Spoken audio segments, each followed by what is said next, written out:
So Jai Hind to everyone. In the previous lecture series of artificial intelligence, we have started about the software architectures, and in software architectures we have discussed about the reactive architecture, we have discussed about the deliberative architecture, we have discussed about the blackboard architecture. In the same series we will discuss from today itself, that is the BDI architecture. So in the blackboard architecture we have a little bit of introduction I am giving to you again because it is having the correlation between the blackboard architecture and the BDI architecture. In the blackboard architecture, we were simply having, it's an open space workspace where we can write everything. As the blackboard name declares, it's a blackboard. We can write every information present in that. For example, we are working on a certain project, and the students or the people who are working on that project are settled on a different platforms. They are settled on a different locations. So, for example, I'm working in Delhi and some other people is working in Bangalore and some other people is working in the Chennai. So, whatever information I'm talking, whatever work I'm doing on that project, whatever resources I'm using on that project, everything is clearly mentioned on the blackboard. Whatever things I'm using, for example, I'm using the resource of the space captured by that space which has been captured, which has been located by this place. I'm reusing that thing. After that usage, I'd mentioned on the blackboard that I'm not now it's free. Now this space can be acquired by you. You're getting my point? So whatever usages, whatever resources I'm using, it is to be mentioned on the blackboard. Each and everything, whatever I'm using, whatever resources I'm using, whatever elements I'm acquiring in that project, whatever knowledge I'm having about that project, everything I'll be going to share on that blackboard, clearly on that. So by which each and every information can be displayed to the every person who is been working on my project. Clear? So talking about the BDI architecture, the full form for the BDI architecture is Belief, Desire, Intention Architecture, which is widely used a framework for modeling intelligent agents in the AI, particularly in scenario requiring decision making and the reasoning. So it is having the three categories, that means the belief, the desire and the intention, having the three combination. So like a human tendency, if I'm talking about, we also have certain beliefs. We also have certain desires, and we know on the behalf of the intention, final intention, we used to have the working on that process. So in detail, we will discuss more about that thing. So BDI, which stands for the belief, desire, intention, is an architecture that follows the theory of human reasoning as defined by the Mitchell Bridgman. क्योंकि मैंने अभी आपको बताया बेटा, belief की हम बात करें, यानी मेरा कुछ बिलीफ है, मेरा कुछ I am having certain belief कि हाँ ये हो सकता है. Desire is मेरी कुछ इच्छाएं हैं. I'm having certain desires. On that we have to work on that. And the conclusion with the belief and desire, the combination of the belief and desire is my intention. कि जो मेरा outcome है, जो मैं ये काम करना चाहती हूँ. ह्यूमन ऐसे ही काम करता है. अब मैं ये चाहती हूँ कि ये जो आर्किटेक्चर भी उसी तरीके से काम करके डिक्लेयर करे अपने प्रोसेस को. You getting my point? More detail you have with when I'll explain you a certain example, more clarity you will have from there itself. So it says that belief represents the view of the world by the agent. That means what it believes to be the state of the environment in which it exists. कहाँ पर वो exist करता है, मतलब it's a belief कि मेरा ये belief है कि मैं यहाँ पर अभी खड़ी हूँ. I'm present here itself. मेरा belief है कि वहाँ पर somewhere something is present. मतलब it's my belief. I'm declaring itself कि मेरा कुछ belief है. You're getting my point? The second category is the desires. Desires are the goals that define the motivation of the agent. What it wants to achieve. यानी कि मेरी इच्छाएं, क्या मेरी इच्छाएं हैं, किस पे मैं क्या मैं करना चाहती हूँ. On the information of the belief, what desires can I have, जिसको मुझे achieve करना है. You're getting my point? The agent may have the numerous desire which must be consistent. That is, finally, intention specifies that the agent uses the belief and desire in order to choose one or more actions in order to meet of course, the values. So we have discussed about the BDI architecture, which defines the basic architectures of any deliberative agent. It stores the representation of the state of the environment. Belief को वो store करता है, उसके बाद जो उसके goals हैं, that means the desire, उसके ऊपर वो काम करता है, और finally इन दोनों का combination को लेके it's mentioned here, an intentional element that maps the desires to the belief to provide one or more actions that modify the state of the environment based on the agent's need. यानी कि दोनों का combination बोलेगा, belief लेगा, Dzire लेगा, दोनों के behalf पर जो दोनों इंफॉर्मेशन है उसके बिहाफ पर इंटेंशन जो उसकी कहती है. जैसे मैं अगर सिंपली सी बात करूं कि मुझे अगर कहीं जाना है, अगर मुझे ट्रैवलिंग करनी है, कहीं पर किसी रास्ते को मुझे एक्वायर करना है, कि मतलब मेरी इच्छा है, मान लीजिए मेरी इच्छा है कि मुझे दिल्ली पहुंचना ही पहुंचना है अभी विद इन 1 आवर. तो उसके बाद जो मेरी बिलीफ है, जो मेरी डिजायर है, एट प्रेजेंट मेरा जो बिलीफ है कि मैं अभी गाजियाबाद में हूँ, मेरी ये डिजायर है कि मुझे दिल्ली पहुंचना है. अब on the behalf of the belief and desire I can have combination of that कि मैं किस रास्ते से, मेरी इंटेंशन ये है कि मुझे 1 घंटे के अंदर पहुंचना ही पहुंचना है. तो वो इन दोनों के कॉम्बिनेशन से ही मैंने कंक्लूजन निकाल पा रही हूँ कि हाँ 1 घंटे में नहीं, क्योंकि ट्रैफिक बहुत ज्यादा है. My intention is that I have to reach within 1 hour, but maybe I will reach by the 1.5 और the 2 hours depending on that situation. So it is the baseline is the belief and the desire, and the combination we are preferring for the fulfillment of the intention. You getting my point? So if I talk about in a simple way more, what is the belief? It represents the agent knowledge or information about the environment or itself. Fine. So these are dynamic and updated based on the agent observations, interaction with the world. So it is in dynamic form, isn't it? ऐसा नहीं कि ये fix form में है, ये stable form में. We can not modify. Definitely belief तो आपके मॉडिफाई हो ही सकते हैं. जैसे कि यहाँ पर एग्जाम्पल दिया हुआ है, I believe the road ahead is clear. ये मेरी बिलीफ है कि आगे की जो रोड है वो बिल्कुल साफ है. क्लियर. सेकेंड पार्ट पे आते हैं इसके. Second part says that it is a desire. It says that it represents the goal और the objective the agents wants to achieve. यानी कि जो एजेंट अचीव करना चाहता है वो है क्या है, वो डिजायर है, वो मेरी इच्छा है. डिजायर्स में कॉन्फ्लिक्ट रिक्वायरिंग प्रायोरिटाइजेशन और the resolution. So definitely it maybe it works on the prioritization or it may work on the resolution part, isn't it? I do think you remember about the resolution of that way, where we have plotted certain graphs for that. So it is having certain conflict on the prioritization or on the resolution. So अगर हम example की बात करते हैं, I want to reach my destination as quickly as possible. ये मेरी इच्छा है, ठीक है, मुझे कहीं पहुंचना है और उस पहुंचने की इच्छा को मैंने क्या कहा कि मुझे जल्द से जल्द मैं वहां पहुंचना चाहती हूँ. ये मेरी इच्छा है, ये मेरी डिजायर है. ठीक है, इसी को फर्दर आगे एक्सटेंड करते हैं. Third category, that is the intention, represents the actions और the plans agent commits to in order to achieve its desire. यानी कि उस जो आपने प्लानिंग करी है, जो आपकी डिजायर है, उसके लिए प्लानिंग करेगा ताकि आपकी वो जो डिजायर है वो फुलफिल हो सके. So intentions are the subset of desires that the agents actively pursues based on its beliefs. तो डेफिनेटली इंटेंशन आपकी कैसे फुलफिल होगी? इंटेंशन क्या है basically? Subset of the desire, जो आपके डिजायर के सबसेट्स है उनको लेकर वो एक्वायर करेगा और आगे काम करेगा. जैसे कि I intend to take route A to reach my destination. मैंने रूट ए को चूज करा क्योंकि मैंने कहा मेरी इच्छा थी कि मुझे वहां पर पहुंचना ही पहुंचना है. इसीलिए मैंने क्या करा, मैंने रूट ए को एक्वायर करा ताकि मैं वहां पर पहुंच सकूं. So that is my intention, that is it's my action, of course. Clear? So I hope you have the certain clarity about the BDI. Isn't that the belief, the desire, the intention? Belief में क्या था? Belief में ये था, I believe that the road ahead is clear. मैं ये मान के चल रही हूँ कि आगे की रोड बिल्कुल साफ है. डिजायर की हमने बात करी, I want to reach my destination as quickly as possible, क्योंकि रोड साफ है तो डेफिनेटली मुझे उम्मीद है कि मैं जल्द ही वहां पर पहुंच जाऊंगी. इंटेंशन क्या कहती है कि मैं तो रूट ए को फॉलो करूंगी और रूट ए के फॉलो करने से जो है मैं वहां पर जल्द पहुंच जाऊंगी. वो कोशिश कर रहा है मेरी जो डिजायर है उसको फुलफिल करने की. How it works? So it says that is a perception update is the first point. The agent perceives the environment and updates it's belief.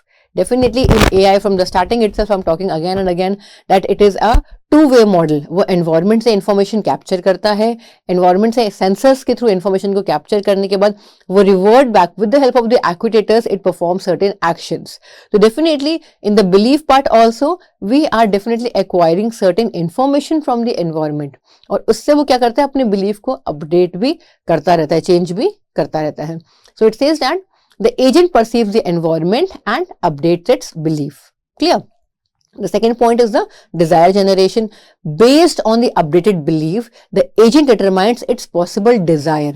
ये मेरा belief है, अब जो मेरे desires है, ये मेरी इच्छाएं हैं, क्या उसकी कुछ possibility है या अब इसके behalf पर मेरी क्या क्या इच्छाएं हो सकती है. इसलिए जैसे मैंने कहा रूट मेरा क्लियर है, इसीलिए मैंने कहा कि मैं वहां पर जल्द पहुंचना चाहती हूँ। अगर मुझे पता होता, मेरा बिलीफ ये होता कि अरे यहाँ तो जैम लगा due to the festival season, it's a quite hectic, it's a quite crowdy road, isn't it? तो डेफिनेटली जो मेरा डिजायर था कि मुझे जल्दी वहां पहुंचना है, वो तो पहले से ही शैटर्ड हो जाता। So on the behalf of the belief the desire get changed or get modified as per the information we are getting from the environment, from the belief. Clear? So it says that based on the updated beliefs, the agent determines its possible desires. So the desires also get modified. If the belief get modified, then of course the desires also get modified. The third point is the intent, the selection. The agent evaluates the desires and commits to specific intentions, forming a plan of your action. यानी कि agent क्या करेगा, evaluate करेगा आपकी Dzire को और commit करेगा कुछ स्पेसिफिक इंटेंशंस को, ताकि जो है उसके लिए वो एक्शन को प्लान कर सके, क्योंकि डेफिनेटली आपको इंटेंशन को फुलफिल करना ही करना है, आपको अपनी डिजायर को फुलफिल करना ही करना है। At the end is the execution part. The agent executes the plan while continuously monitoring and updating beliefs to adapt the changes. तो एग्जीक्यूशन जब हम करेंगे, डेफिनेटली आपके बिलीफ अगर अपडेट हो रहे हैं, उसमें कोई चेंजेस आ रहा है, तो उन्हीं से फॉलो अप लेते हुए भी वो प्लान ऑफ एक्शन में थोड़ा बहुत चेंजेस भी करेगा और रीच भी करेगा अपने गोल को अचीव करने के लिए। You getting my point everyone? Now the advantages of the BDI architecture is it's think like a human. It's a human-like reasoning is the first advantage. It mimics human reasoning, making it initiative for understanding and modeling the complex system. क्योंकि मैंने कहा AI का काम ही यही है, human की तरह ही बात करना है, ह्यूमन की तरह ही एक्ट करना है, ह्यूमन की तरह ही काम करना। We want all the machines to be work just like a human, isn't it? So the BDI architecture is very much comfortable क्योंकि वो ह्यूमन की तरह सोचता है, उसी वैसे ही उसका बिलीफ है, डिजायर है और उसकी वो इंटेंशन है। The second advantage is the dynamic adaptation. By continuously updating beliefs, define है जिसको मुझे अचीव करना है, जिसको मुझे एक्वायर करना है, तो उससे क्लैरिटी हो जाएगी कि कैसे काम होगा। So it is a goal oriented. अगर कोई गोल ही नहीं है, जैसे कहते हैं ना कि जिंदगी में अगर कोई मकसद नहीं तो जीने का मजा ही नहीं है। सिमिलरली फॉर दैट, अगर आपके पास कोई गोल नहीं है तो उसको एक्वायर क्या करें, मतलब कैसे काम करें, we are not having any certain clarity of the frame कि कैसे उस पर हम काम कर सकते हैं, इजंट इट? अगर हम एप्लीकेशंस की बात करते हैं, there are number of applications for the BDI architecture, but some applications are mentioned here. Autonomous robots use BDI to navigate and make decisions in dynamic environment. So that is the major application. Robotics में इसका हम बहुत ज़्यादा use करते हैं, game AI में इसका हम यूज़ कर सकते हैं। That is the non-player characters use BDI for realistic decision making. The third one is the healthcare. Healthcare में भी आपका बहुत सारा इसका यूसेज है। Intelligent agents assist in patient monitoring and your diagnosis, दोनों ही कैटेगरीज में, मॉनिटरिंग के काम में भी और आपके डायग्नोसिस में भी इसको हम यूज करते हैं। And the fourth example is the simulation and training. It is used for simulating human like decision making in your training environments. So that is a simple block diagram for the BDI architecture. It is having the three blocks, that is the belief, the desire and the intention. I told you बेटा कि ये combination है आपका तीनों का। Belief क्या करेगा, वो सेंसर से इंफॉर्मेशन को कैप्चर करेगा। It will perceive the information from the environment, क्योंकि मैंने कहा आपका जो AI है वो इसी पे काम करता है, एनवायरमेंट से इंफॉर्मेशन को कैप्चर करता है और उसके बाद वो वापस एनवायरमेंट को ही रिस्पॉन्ड करता है। तो बिलीफ कुछ हुआ, मेरी कुछ डिजायर हुई उसके बिहाफ पे, यानी कि मेरी कुछ इच्छाएं हुई, उस इच्छा के बिहाफ पर इन दोनों के कॉम्बिनेशन से क्या हुआ, we got the intention to be get fulfilled और इसी इंटेंशन के लिए एक प्लान एक्वायर किया गया। So the next category is the hybrid architecture. हमने BDI पढ़ लिया, हमने ब्लैक बोर्ड पढ़ लिया. Now we are having the combination of the all the architectures, that is the hybrid architecture. As the name declares, the hybrid that is the combination of the reactive, the deliberative, the blackboard और the BDI architecture.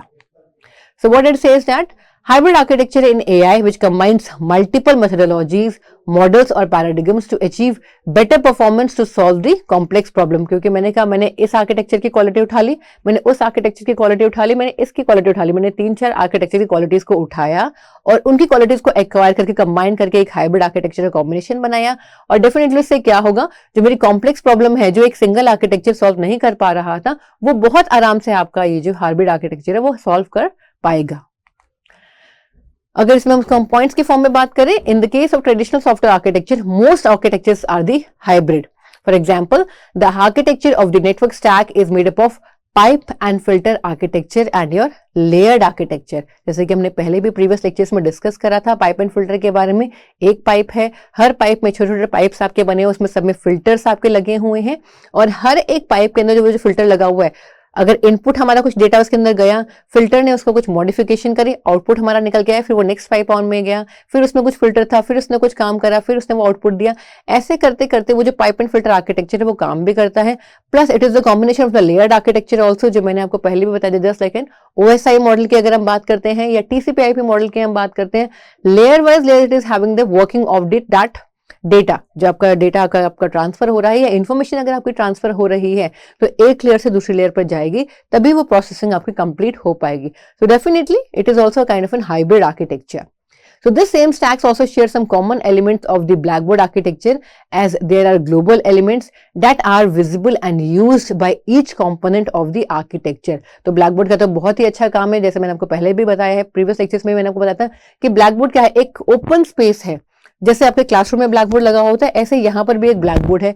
आप कुछ भी काम कर रहे हैं, आपके साथ जितने भी लोग कुछ भी काम कर रहे हैं, वो सब के सब जो भी इंफॉर्मेशन है उनको रिगार्डिंग द प्रोजेक्ट जिस पे आप लोग काम कर रहे हैं, वो सब चीजें आपकी उस ब्लैक बोर्ड पे हर एक पॉइंट पर मेंशन करी जाएंगी क्लियरली से, ताकि किसी को कोई भी कंफ्यूजन ना रहे। तो ये बहुत अच्छा एक पॉइंट है जिसमें that is mentioned here, that are visible and used by each component of the architecture. So it's a very good point which has been acquired by the hybrid architecture. So the same of the true for the agent architecture based on the need of the agent systems.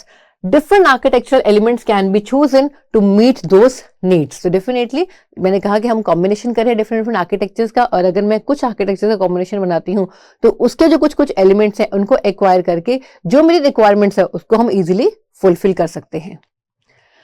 Now, what are the hybrid AI architectures? There are a number of hybrid architectures present in the market. Some I had mentioned here itself. It is the integrated different AI approaches to leverage their respective strength. Strength को बढ़ाने के लिए हमने hybridization करी है. These can be include the combining symbolic AI, which is a rule-based system, and the machine learning. यानी कि हम जैसे हमने आप लोगों ने अगर AI की लैब में देखा होगा, but we are using the Prolog language और we are using the Python language. Prolog में हम क्या करते हैं? We are having certain rules. कुछ हमने rules को बना दिया, अगर ये होगा तो ऐसे ये होगा, जिसके बिहाफ पे हम अपने गोल को अचीव करते हैं. तो that is basically the symbolic AI. We are defining certain rules, अगर हम प्रोग्रामिंग एंड लॉजिक के हम बात करते हैं तो. और उसके साथ में मशीन लर्निंग को कंबाइन कर सकते हैं. That means the Prolog with the Python, we can have the combination of that which can easily access the information and get the good results easily. Second category is supervise learning and unsupervise learning. बहुत easy है, आप लोगों बहुत it's common, very common example, और आप लोग बहुत ज़्यादा जितने भी AI के प्रोजेक्ट्स बनाते हैं सब में हम कहीं ना कहीं सुपरवाइज के कॉम्बिनेशन भी करते हैं और अनसुपरवाइज के कॉम्बिनेशन भी करते हैं. And I do think you all have the clarity of that picture कि सुपरवाइज में क्या होता है. सुपरवाइज में मतलब ये होता है कि आपका टीचर प्रेजेंट है क्लास के अंदर, आपको पढ़ा रहा है, आपको समझा रहा है, और उसके बिहाफ पे आपका आउटकम निकल कर आएगा. अनसुपरवाइज्ड में क्या है, टीचर आपका प्रेजेंट नहीं होता है. जैसे सिंपली अगर मैं कहूं कि ठीक है मैं AI का आप लेक्चर लेती हूं, मैंने कहा कि ठीक है in the first lecture itself I came and I told that okay unit first complete, this is your test paper, now start solving that test paper. यानी कि आपने अपने बिहाफ पर यूनिट फर्स्ट को स्टडी करके आप आगे simply test दे रहे हैं. आपका कोई भी सुपरविजन नहीं किया गया, टीचर प्रेजेंट नहीं था. So definitely that unsupervision as well as the combination of the supervision, दोनों चीजों को हम यूज करते हैं एक आर्किटेक्चर की फॉर्म में to achieving the result. Third category is the deep learning models. बहुत सारे मॉडल्स आपके प्रेजेंट है, जैसे कि अगर मैं बात करती हूँ, we are using the probabilistic reasoning model also, we are using the fuzzy logic also, and we are using the evolutionary algorithms, जैसे कि GA है आपकी जेनेटिक एल्गोरिथम, इसका भी हम कॉम्बिनेशन यूज कर सकते हैं in the hybrid architecture. So I hope you have the clarity for that. So clear this myth, आराम से आप क्लियर कर लीजिए बेटा कि जब भी हम किसी प्रोजेक्ट पे काम करते हैं, किसी सॉफ्टवेयर डेवलपमेंट में हम काम करते हैं, या किसी भी जहाँ पे हम AI को अप्लाई कर रहे हैं, तो ऐसा नहीं है कि मैंने एक आर्किटेक्चर को उठाया. आर्किटेक्चर क्या है बेटा? आर्किटेक्चर बेसिकली एक डिजाइनिंग है. हम बात करते हैं जब आर्किटेक्चर की कि हमें उसको फॉलो अप करना है, फॉलो अप करके उसको हमें काम करना है ताकि हमें क्लैरिटी मिल जाए, पिक्चर मिल जाए कि इस तरीके से वो फॉर्मेशन होगी. So it is not a fixed one कि जिसके बिहाफ पे मैं कहूँ कि हाँ ये आर्किटेक्चर है, अब इसको ले लीजिए और इसके बिहाफ पे अपनी प्रॉब्लम स्टेटमेंट का सॉल्यूशन निकाल लीजिए. No, it is depending on your problem statement, what is the requirement of that problem statement, उससे क्या क्या चीजें चाहिए, क्या कैसे कैसे आर्किटेक्चर्स पे काम करना है, किस किस की चीजों की रिक्वायरमेंट है, जिसके बिहाफ पर आप अच्छे से उस सॉल्यूशन को अचीव कर सकें। इसके की कैरेक्टरिस्टिक्स क्या है? The first one is the complementary strength. Hybrid systems combines the interpretability and logical reasoning of symbolic AI with the pattern recognition ability of machine learning and the deep learning. क्योंकि मैंने कहा है हम multiple architectures use करें तो definitely it is having the multiple strengths. The combination multiple strength will be easily be used by the people. Second one is the adaptability. They can adapt to the both structure, for example the tabular data, या हम बात करें unstructured data जो आपका internet पे data available है, images के form में, टेक्स्ट के फॉर्म में, वीडियोस के फॉर्म में, it is completely an unstructured data. तो बहुत आराम से आपके ये जो आर्किटेक्चर्स हैं वो अनस्ट्रक्चर्ड डेटा पे भी काम कर सकते हैं और आपके जो स्ट्रक्चर्ड डेटा जो टेबल्स के फॉर्म में डेटा रिप्रेजेंटेड है उसको भी हम आराम से इन आर्किटेक्चर्स के थ्रू यूज कर सकते हैं. स्केलेबिलिटी इसका कैरेक्टरिस्टिक है. Design to work new components as needed. तो यानी कि स्केलेबल इनफ है जिसके जहां जैसे कल एक और नया कुछ ना कुछ टेक्नोलॉजी आपके सामने आके खड़ी हो जाएगी. तो you never know which kind of component, which kind of designing, which kind of architecture और we can say whatever the baseline things you want to work on your problem statement may get changed within the few weeks, within the few months. So it should be scalable enough whenever you are in sync कि हाँ अब मुझे modification की requirement है, आप आराम से उसको modify कर सके by having the feature of this scalability. Common examples are the neurosymbolic AI. There is a first example for the hybrid architecture. It combines the neural network with the symbolic reasoning. यानी कि इसमें हम perceptron का use भी करते हैं. Plus we are using the high level decision making by using the symbolic reasoning. For example, the IBM Watson AI uses deep learning for natural language understanding alongside rule-based reasoning for the knowledge representation. ठीक है बेटा, तो IBM Watson आपका इन दोनों concepts को use करता है. That means the neural networks as well as the symbolic reasoning. The second example is a deep reinforcement learning with the search. So it is using the reinforcement learning is combined with the traditional search message such as your Monte Carlo tree search. So ये जो आपके दोनों का combination है इसका example क्या है? We are using in the AlphaGo by the DeepMind. Third example is a hybrid recommender system. It integrates collaborative filtering, that is the ML based, and the content based filtering which is the rule based. Rule based और ML based का combination हम करते हैं, ये हमने पहले भी discuss किया था. Example is the e-commerce recommendation system जहां पर आपके दोनों ही चीजों का हम यूज करते हैं. Fourth one is the XAI, that is the explainable AI जो मार्केट में बहुत ज्यादा बूम भी हो रहा है. It uses the hybrid methods to make black box model like deep learning more interpretable by integrating logical roots or the surrogate models. That is the extension of the AI.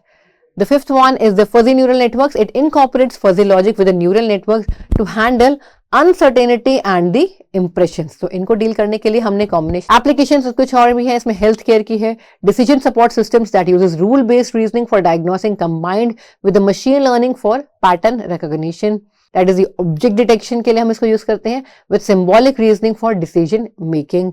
और इसको हम finance में भी use कर सकते हैं. Risk management systems that combines the probabilistic models with the so the mobile architecture in AI which to designing AI frameworks optimized for mobile or edge devices. So the mobile AI architecture focuses on delivering efficient computation, real-time processing and energy efficient to the constraints of the mobile hardware. So we will continue this mobile architecture in the next lecture series. Thank you so much.